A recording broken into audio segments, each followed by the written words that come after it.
So BRS party మళ్ళీ ఏమన్నా ఊపిరి పోసుకునే అవకాశం ఏమన్నా కనిపిస్తుందా మీకు? ఫ్యూచర్ కనిపిస్తూ ఉందా?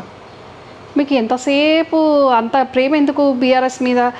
బీఆర్ఎస్ మళ్ళీ లేస్తుందా అని అక్కడ వాళ్ళు ప్రజలు ఇచ్చిన తీర్పుతోటి వాళ్ళకి ఆ రకంగా పాత్ర పెట్టేసిండ్రు. ఇక్కడ ప్రజలు మాకు పట్టం కట్టిండ్రు. ఆ పట్టం కట్టిన ప్రజలకు మేము న్యాయం చేయాలి, సంక్షేమ దిశగా పాలన చేయాలి. మా పార్టీని మేము చూసుకుంటాం కానీ అవతల పార్టీ లేస్తుందా ఏమవుతుందా అనేది మాకు అవసరం లేదు కదా. సో మీరు పదే పిలుచుకునే శకుని రావు అంటారు సంతోష్ రావు, ఈ మధ్యకాలంలో ఎక్కడ కనిపిస్తలేడు?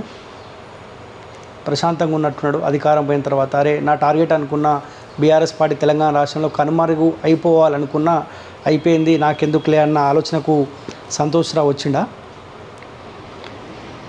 వాడు అధికారంలో ఉన్నంతసేపు ఎంత అధికార దుర్వినియోగం, ఎంత అరాచకం, ఎంత అవినీతి ఎన్ని చెయ్యాలనో ప్రతి యాంగిల్లో చేసిండు. లాస్ట్కు ఇబ్బందికరమైన పరిస్థితిలో ఉన్నప్పుడు కూడా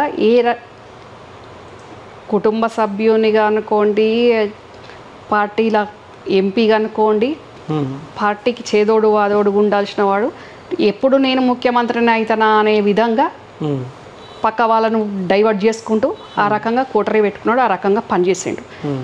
ఇప్పుడు వాడి వల్లనే 80% బీఆర్ఎస్ పార్టీకి ఈ దుస్థితి వచ్చిందంటే ఇప్పుడు వాడు చేసిన అవినీతి అక్రమాలు బయటికి రాకుండా గెటాన్ అవ్వడాని కోసం, సేఫ్ సైడ్ ఉండడాని కోసం ఆ ప్రయత్నాల్లో ఉన్నాడు.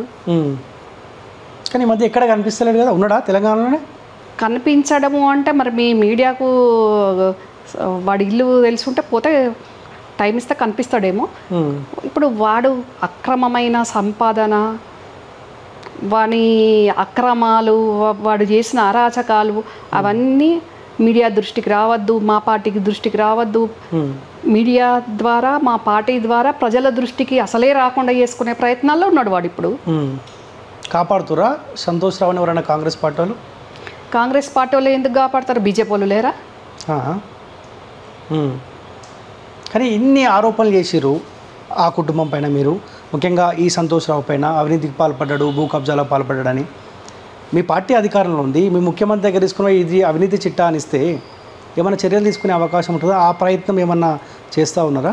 డెఫినెట్గా ఇస్తాం. మొన్నటి వరకు మాకు ఒక ఎలక్షన్ తర్వాత ఒక ఎలక్షనే కదా, ఇప్పుడు డెఫినెట్గా ఇస్తాము. డెఫినెట్గా ఆధారాలతో సహా, ఊరికే నోటి మాటలు కూడా కాదు. రమ్యారావు ఎప్పుడు మాట్లాడినా ఆధారాలతోటే మాట్లాడుతుంది, అడ్డగోలు ఎప్పుడు మాట్లాడదు. డెఫినెట్గా ఆధారాలతోటి ఇస్తా, ప్రజల్లో కూడా పెడతా. కానీ మీ పోరాటం ఫలిస్తుంది అల్టిమేట్గా? రాజకీయ నాయకులు ఎందుకు ఫలించలేదు? ఒకే గూటికి నా పోరాటం ఎందుకు ఫలించలేదు? నా పోరాటం ఫలిస్తేనే కదా. మరి ఎవరో కానీ మార్పులో భాగస్వాములు లేరు కాదంటలేను. అవినీతి పరుల పైన చర్యలు ఉండాలంటే సో అల్టిమేట్గా అవినీతి పరులంతా ఒకే దగ్గర అయినప్పుడు మీ పోరాటానికి ఎట్లా ఫలితం దక్కే అవకాశం? నాకు అర్థం కాలేదు. అవినీతి పరులంతా ఒకటే దగ్గర అంటే ఏంది? మంచో చెడో కాంగ్రెస్ పార్టీలో అవినీతి పరులే లేరంటారా? నాకైతే ఎవరు కనిపిస్తలేరు. మొన్నటి వరకు మాకే అధికారం లేదు 10 ఏళ్ల నుంచి. మా వాళ్ళే అన్యాయం అయిపోయి ఉన్నారు. ఎప్పుడు అవినీతి చేసిండ్రు, ఎవరు అవినీతి పరులు ఉన్నారు ఇక్కడ? సరే, ఈ 6 నెలల కాలంలో ఎంతమంది పైన అవినీతి పరుల పైన చర్యలు తీసుకున్నారు?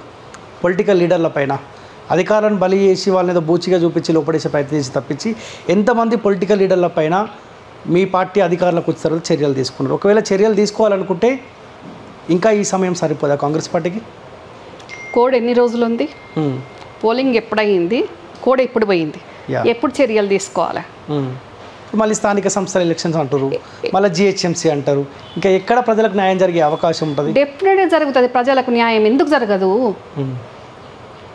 బీజేపీ లాగా మాటలు చెప్పదు, కాంగ్రెస్ పార్టీ చేతలలో చూపిస్తుంది. ఎంత ఒక 5 సంవత్సరాల కాలం కావాలా? ఎందుకు 5 సంవత్సరాల కాలం?